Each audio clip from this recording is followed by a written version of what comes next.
Hello everyone, मैं राजेश भंडारी आप सबका स्वागत करता हूं अपने चैनल इलेक्ट्रिकल अड्डा में।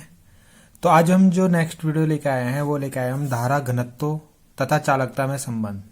ठीक है, यानी रिलेशन बिटवीन करंट डेंसिटी। ठीक है, धारा घनत्व को क्या बोलते हैं हम, जे। ठीक है, तथा चालकता यानी सिग्मा में हमें रिलेशन निकालना है। ठीक है, करंट डेंसिटी एंड कंडक्टिविटी पे। और इसको हम जो इन दोनों का जो रिलेशन आता है उसको हम ओम के नियम का वैकल्पिक रूप भी कहते हैं, यानी alternative form of Ohm's law. ठीक है, तो ये इसकी अल्टरनेटिव फॉर्म भी होती है ओम्स लॉ की, जो इन दोनों से आपका रिलेशन आएगा। ठीक है, तो ये हमें प्रूव करना है, बहुत इंपॉर्टेंट है एग्जाम व्यू से। तो सबसे पहले देखते हैं हम क्या करना है। हमें एक ऐसा चालक लेना है। ठीक है, सपोज हम एक चालक लेते हैं, ठीक, जिसकी लेंथ कितनी है, एल है।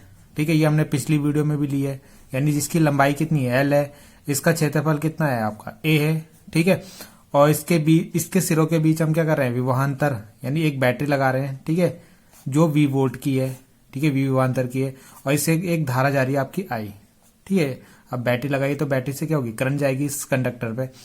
तो ये सब हमने इसमें थ्योरी लिखी है। ठीक है, तो अब क्या होगा, जैसे हम इसमें एक बैटरी लगाएंगे। ठीक है, बैटरी का यानी मतलब विभवांतर अप्लाई करेंगे और इसमें करंट फ्लो होगी, तो इसके कारण क्या होगा, इसके अंदर एक वैद्युत क्षेत्र उत्पन्न होगा। ठीक है, ई, जिसकी दिशा कहां से कहां होती है, प्लस से माइनस की तरफ होती है। ठीक है, एक वैद्युत क्षेत्र उत्पन्न होगा।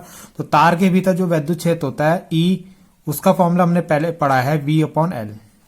ठीक है, तो यहां से हम क्या करेंगे, V की वैल्यू निकालेंगे, E into L.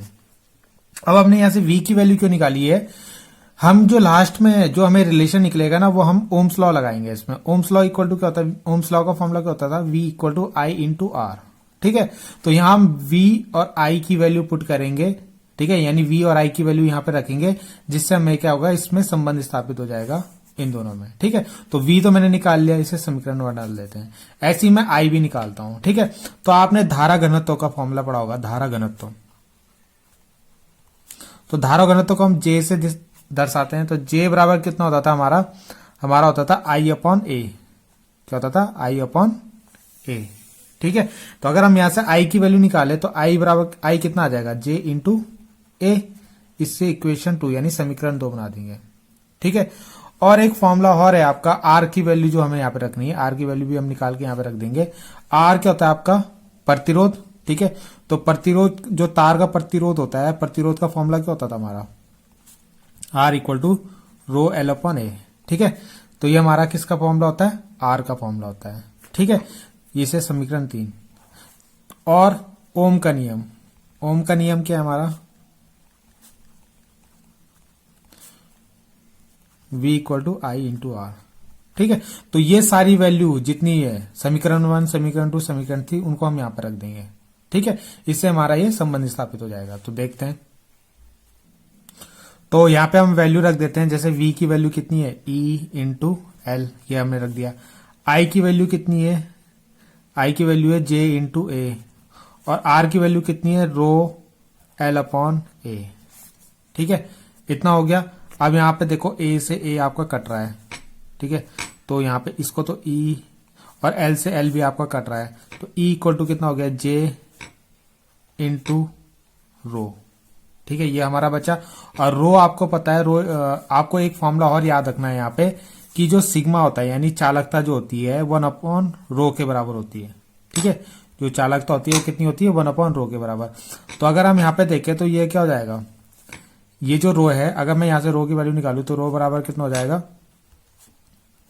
1 upon sigma. ठीक है, तो ये वैल्यू हम यहाँ पे रखते हैं, तो क्या हो जाएगा, ये हो जाएगा यहाँ पे J अपॉन सिग्मा। ठीक है, और अगर हम यहां से J की वैल्यू निकाले तो J कितना आ जाएगा, 1 मिनट, आपको दिख नहीं रहा होगा। ठीक है, तो अगर हम यहां से J निकाले तो कितना हो जाएगा, E इंटू सिग्मा। ठीक है, और यही इनमें क्या होता है, संबंध होता है। ठीक है, यानी J और सिग्मा में ये रिलेशन होता है आपका, ये संबंध होता है। ठीक है, और इसी को हम क्या बोलते हैं, ओम के नियम का वैकल्पिक रूप। ठीक है, वैकल्पिक रूप यानी अल्टरनेटिव फॉर्म। ठीक है, तो इतना हमको इसमें सिद्ध करना था। तो आई होप आपको ये समझ में आया होगा। Thank you.